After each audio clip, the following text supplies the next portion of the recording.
Cordial saludo. Quien les habla, John Alberson Ripe. En el día de hoy vamos a hacer un análisis de la ética y corrupción en Colombia. Primero que todo, contextualicemos. ¿Qué es la corrupción o qué se entiende? Según Transparencia Internacional 2016, la corrupción es definida como el abuso del poder para obtener una ganancia privada. ¿Cómo se clasifica la corrupción? Tipos de corrupción. Se puede decir que corrupción grande, cuando son actos corruptos de alto nivel en el gobierno, con grandes sumas de dinero, distorsión de la ley y funcionamiento del Estado. O una corrupción simple, los que tienen poco o mediano poder público y los ciudadanos comunes. Otras formas de clasificar la corrupción. Podemos mirar la corrupción desde una óptica política, donde se ve la manipulación de las leyes, así como mantener el poder, estatus para su propia riqueza, conferir beneficios de manejar fraudulenta, injusta, hacia otros, un comportamiento no consistente con las leyes y normas. Una corrupción económica, cuando se habilitan a funcionarios para usufructuarse de los bienes públicos y hacer adjudicaciones injustificadas. Este es un caso muy típico en Colombia. O una corrupción social, cuando la distribución de los recursos se dirige a beneficios particulares, en el caso ambiental, a la degradación de los recursos naturales.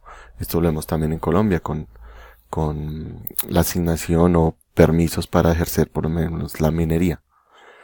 También tenemos otros casos de donde se adjudican contratos injustificadamente a familiares y personas del mismo gobierno.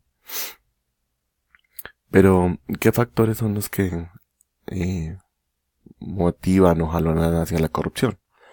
Según Transparencia Internacional, los países que están en vía de desarrollo, por carecer de mecanismos para evitar la corrupción, son más propensos a la corrupción. El grado de privatización. En la medida que haya más privatización, el beneficio que pueden ofrecer hacia el beneficio, no más bien la coerción que pueden ejercer estos grupos para beneficiarse a través de sobornos. En el caso de áreas grandes, por lo menos, cuando son poco organizadas y con falta de comunicación del gobierno nacional y local, es como lo que ha pasado aquí en Colombia, pues los recursos se distribuyen de manera injustificada. La religión dominante, por ser un factor en el sentido que, digamos así, valida esta acción social de corrupción, ya sea grande, económica o social. Y el modelo colonizador, es decir, la idiosincrasia colombiana, que, digamos así, hace cuna para que esto se prolifere. También una fragmentación étnica, cultural y lingüística. En el caso colombiano vemos este factor también muy arraigado, por ejemplo, con las comunidades del Chocó, en La Guajira, donde los recursos se distribuyen injustificadamente, por la falta de comunicación del gobierno, por la falta de idiosincrasia y también por una tradición. En este caso, el contexto colombiano, la corrupción, país se sitúa según Transparencia Internacional como con un 81% donde las personas consideran que sí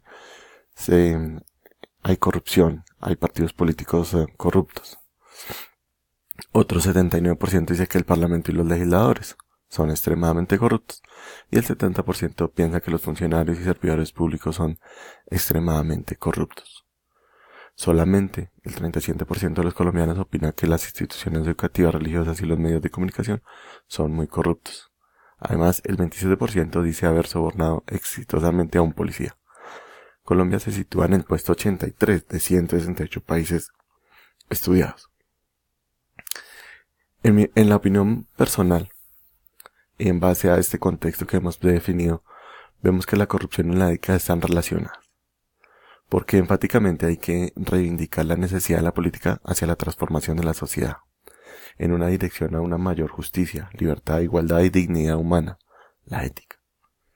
Y la corrupción es un degenerador del factor político, y en la cual se distorsionan las leyes y el funcionamiento del Estado a fin de usufructuar los bienes públicos. La corrupción ataca el corazón de las instituciones, disminuyendo la credibilidad de las personas hacia los sistemas y sus líderes. La corrupción política va en contra de la ética en el sentido de agotar la riqueza del país, manipular las leyes, mantener el poder en las personas que buscan su propia riqueza y no la de la sociedad. Según el estudio de López y Roa, se evidencia que hay un factor religioso negativo, en el cual las sociedades religiosas son más tolerantes a prácticas corruptas en países en desarrollo como Colombia. Si bien el aspecto religioso aumenta los niveles de ética en los individuos, un exceso de dominio en las instituciones religiosas puede convertirse en un factor negativo al ser tolerante con las prácticas corruptas. Es decir, la religión, en resumen, tiene un dilema. Es decir, tiene dos caminos en los cuales afectan positiva y negativamente a la corrupción. Esto ha sido tomado como referencia de López Roa, 2016, el rol de la función política. Muchas gracias, quienes habla John Ripe.